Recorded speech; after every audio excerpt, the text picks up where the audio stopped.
ನಮಸ್ಕಾರ ವೀಕ್ಷಕರೇ, ನಾನು ನಿಮ್ಮ ಅಭಿನಂದನ್ ಗುರೂಜಿ. ಇವತ್ತು ನಿಮಗಾಗಿ, ನಿಮ್ಮ ಏಳಿಗೆಗಾಗಿ ಮತ್ತು ನಿಮ್ಮದೊಂದು ಸಂತೋಷಕ್ಕಾಗಿ ಒಂದು ಟಾಪಿಕನ್ನು ತಂದಿದ್ದೀನಿ. ಆ ಟಾಪಿಕ್ ಏನಂತ ಹೇಳಿದ್ರೆ ನೆಗೆಟಿವ್ ಮತ್ತು ದರಿದ್ರ. ನೆಗೆಟಿವ್ ಅಂದರೆ ಏನು, ದರಿದ್ರ ಅಂದರೆ ಏನು, ಅದು ಹೇಗೆ ಶುರು ಆಗುತ್ತೆ, ಅದು ಎಲ್ಲಿರುತ್ತೆ ಅಂತ ನಾನು ನಿಮಗೆ ಇವತ್ತು ತಿಳಿಸ್ಕೊಡ್ತೀನಿ ವೀಕ್ಷಕರೇ. ನೋಡಿ, ದರಿದ್ರ ಅನ್ನೋದು ಮತ್ತು ಒಂದು ನೆಗೆಟಿವ್ ಎನರ್ಜಿ ಅನ್ನೋಂಥದ್ದು ನಿಮ್ಮಲ್ಲೇ ಇರುತ್ತೆ ಮತ್ತು ನಿಮ್ಮ ಮನೆಯಲ್ಲೇ ಇರುತ್ತೆ. ಎಲ್ಲಿರುತ್ತೆ ಅಂತ ಹೇಳಿದ್ರೆ, ತಿಂದು ತಟ್ಟೆನ, ಎಂಜಿಲ್ ತಟ್ಟೆನ ಹಾಗೆ ಬಿಡ್ತಾರೆ. ಬಿಡಿ ಬೆಳಗ್ಗೆ ತೊಳೆಯೋಣ ಅಂದ್ಕೊಂಡು ಕೇರ್ಲೆಸ್ ಮಾಡ್ತಾರೆ. ಅಲ್ಲೇ ಮೊದಲನೇದಾಗಿ ದರಿದ್ರ ಇರೋದು.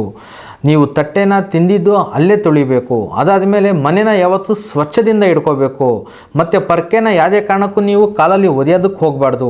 ಅದಾದಮೇಲೆ ಊರೆಲ್ಲ ಸುತ್ತಾಡ್ಬಿಟ್ಟು ಬಂದಿರ್ತೀರ ಚಪ್ಪಲಿ ಹಾಕೊಂಡು, ಅದೇ ಚಪ್ಪಲಿನ ಮನೆ ಬಾಗಿಲು ಮುಂದೆ ತೊಗೊಂಬಂದು ಬಿಡ್ತೀರಾ ನೀವು. ಅದು ತಪ್ಪನ್ನ ನೀವು ಯಾವುದೇ ಕಾರಣಕ್ಕೂ ಮಾಡೋದಕ್ಕೆ ಹೋಗ್ಬಿಡಿ. ಯಾಕೆ ಅಂತ ಹೇಳಿದ್ರೆ, ಕೆಲವೊಂದು ಸೂತ್ಕ ಇರೋ ಜಾಗಕ್ಕೆ ನೀವು ನಡೆದಾಡ್ದಿರ್ತೀರ, ಕೆಲವೊಂದು ಮಾಟ ಪ್ರಯೋಗ ಆಗಿರುತ್ತೆ, ಅಂಥ ಜಾಗದಲ್ಲಿ ನೀವು ನಡೆದಾಡ್ದಿರ್ತೀರ. ಸೊ ಅದನ್ನೆಲ್ಲ ನೀವು ಓಡಾಡ್ಬಿಟ್ಟು ತಿರ್ಗಾ ನೀವು ಮನೆಗೆ ಬಂದಾಗ ಆ ದರಿದ್ರನ್ನೆಲ್ಲ ನೀವೇ ತೊಗೊಂಬಂದು ನಿಮ್ಮ ಮನೆಯಲ್ಲಿ ಸಾಕ್ತಾ ಇರ್ತೀರ ವೀಕ್ಷಕರೇ. ಇದನ್ನೆಲ್ಲ ಏನಿದೆ, ಇದು ನಿಮ್ಮದೊಂದು ಮನೆ ಜಾಗದ್ದು ಮತ್ತು ನಿಮ್ಮ ಮನೆ ಜಾಗ ವಸ್ತುಗಳಲ್ಲಿ ದರಿದ್ರಗಳಿರುತ್ತೆ. ಮತ್ತು ಕೆಲವೊಂದು ನಿಮ್ಮ ಮನಸ್ಥಿತಿನಲ್ಲಿ ಮತ್ತು ನಿಮ್ಮದೊಂದು ಅಹಂಕಾರದಲ್ಲಿ ಈ ವಿಚಾರದಲ್ಲಿ ಇರುತ್ತೆ ವೀಕ್ಷಕರೇ. ಅದನ್ನು ಏನಂತ ನಾನು ನಿಮಗೆ ಇವಾಗ ತಿಳಿಸ್ಕೊಡ್ತೀನಿ. ನೋಡಿ, ಯಾರ ಮನೆಯಲ್ಲಿ ಒಂದು ಕೋಪ ಇರುತ್ತೋ, ಅದಾದಮೇಲೆ ಒಂದು ಅಹಂಕಾರ ದುರಹಂಕಾರ ಇರುತ್ತೋ, ಆ ಮನೆಯಲ್ಲಿ ಆಶೀರ್ವಾದ ನಿಲ್ಲಲ್ಲ. ಯಾರ ಮನೆಯಲ್ಲಿ ಕೋಪದ ಬೆಂಕಿ ಉರಿತಾ ಇರುತ್ತೋ, ಅವ್ರ ಮನೆಯಲ್ಲಿ ಫಸ್ಟು ಸುಟ್ಟೋಗೋದೇ ಅವ್ರದ್ದು ಸಂತೋಷ ಮತ್ತು ಅವ್ರದ್ದು ನೆಮ್ಮದಿ. ಯಾವುದೇ ಮನೆಗಾಗಲಿ ಒಂದು ಮಂತ್ರ ಬೇಕಾಗಿಲ್ಲ ವೀಕ್ಷಕರೇ. ಒಂದು ಒಳ್ಳೆ ಮಾತು ಮತ್ತು ಒಂದು ಒಳ್ಳೆ ಮನಸ್ಥಿತಿಗಳಿದ್ದರೆ ಆದಷ್ಟು ಬೇಗ ನೀವು ಮುಂದೆ ಬರ್ತೀರಾ ಮತ್ತು ಸಕಲ ದೇವ್ರದ್ದು ಆಶೀರ್ವಾದಗಳನ್ನೆಲ್ಲನೂ ನಿಮ್ಮ ಮೇಲೆ ಇರುತ್ತೆ ವೀಕ್ಷಕರೇ. ಒಂದು ಹೆಣ್ಣು ಒಂದು ಮನೆ ದೀಪ ಬೆಳಗ್ಸೋಕ್ಕೂ ರೆಡಿ, ಒಂದು ಮನೆ ದೀಪ ಆರಿಸೋದಕ್ಕೂ ರೆಡಿ.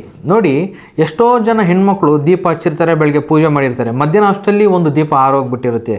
ಅದನ್ನೆಲ್ಲ ನೋಡಿ ಅವರು ಕೆಲವೊಬ್ಬರು ನೆಗ್ಲೆಕ್ಟ್ ಮಾಡ್ತಾರೆ ವೀಕ್ಷಕರೇ. ಅದನ್ನು ಯಾವುದೇ ಕಾರಣದಕ್ಕೂ ಮಾಡೋದಕ್ಕೆ ಹೋಗಬಾರ್ದು. ಎಲ್ಲಿ ನೀವು ದೀಪವನ್ನೇ ನೀವು ನೆಗ್ಲೆಕ್ಟ್ ಮಾಡ್ತೀರೋ, ನಿಮ್ಮ ಬದುಕು ನೀವು ನೆಗ್ಲೆಕ್ಟ್ ಮಾಡ್ದಂಗೆ. ಎಲ್ಲಿ ನೀವು ನಿಮ್ಮ ಮನೆಯಲ್ಲಿ ಗಲೀಜಿಟ್ಟಿರ್ತೀರೋ, ಅಂಥ ಮನೆಯಲ್ಲಿ ನಿಮಗೆ ಲಕ್ಷ್ಮಿ ಬರೋದಿಲ್ಲ, ಲಕ್ಷ್ಮಿ ತಾಂಡವ ಆಡೋದಿಲ್ಲ. ಲಕ್ಷ್ಮಿ ತಾಂಡವ ಆಡಬೇಕು, ನಿಮ್ಮ ಮನೆಗೆ ಒಂದು ಮಹಾಲಕ್ಷ್ಮಿ ಪ್ರವೇಶ ಆಗಬೇಕು ಅಂತ ಹೇಳಿದ್ರೆ ಮನೆ ನೀವು ಸ್ವಚ್ಛವಾಗಿರಬೇಕು, ನಿಮ್ಮ ಮನಸ್ಸು ಕೂಡ ಸ್ವಚ್ಛವಾಗಿರಬೇಕು ವೀಕ್ಷಕರೇ.